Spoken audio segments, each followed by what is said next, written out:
तेव्हा अवश्य संकट झाले. तेव्हा तुझी भक्तीची केली त्याचप्रमाणे माझी धर्मपत्नी तुझी भक्ती एका पतिव्रतेला कार्य केलंय. त्याला सारखा माझ्यामध्ये दिले मग तेव्हा संकट कसं होणार. चिंता नसावी. हे संकट मी स्वतः दुःखाची घडी ओलांडल्याशिवाय सुखाची निवड आणि तो अनुभव आज तू करू शकतो. हीच ती इच्छा मी पूर्ण करणार. तुझी भावना तेव्हा म्हणजे या तुम्हाला काही शासन होणार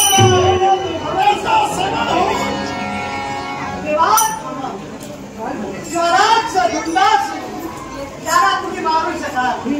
एवढंच नव्हे तर त्या काळाला सुद्धा तुम्ही बदलू शकाल.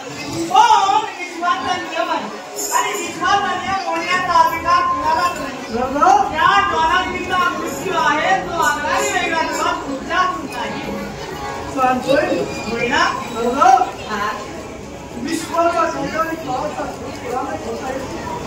पण असं जरी असतं तर या क्षणी मी माझ्या मातेला हात घेतोय.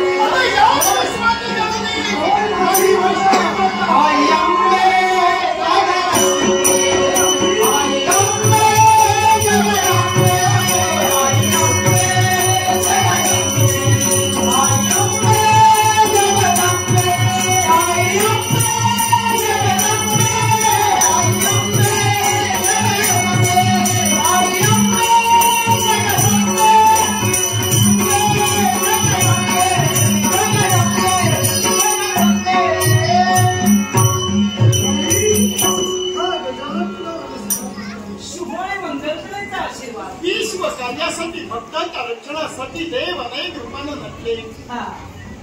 तत्वदेवता काही नसलं तरी अनेक रूपानं भक्तांना तारीला गेलं. मग ज्या माझ्या साम्राज्यात माझी माता वैष्णवीची भक्ती केली, माझ्या देवाची भक्ती केली, त्या दर्शनाची आस होती ते दर्शन झालंय. पण आई आज तुझ्या भक्तांच्या जीवनात आवासून संकट भरायलंय. देव गजानन नसूनही असेल तुलाही प्रकट व्हायला भाग पडावा लागलाय. वाचला गेला. माझ्या भक्तावर संकट निर्माण झालंय.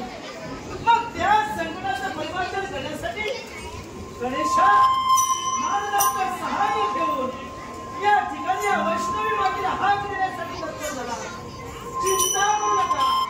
तुमच्या घराला संकट दूर करण्यासाठी ही वैष्णवी माता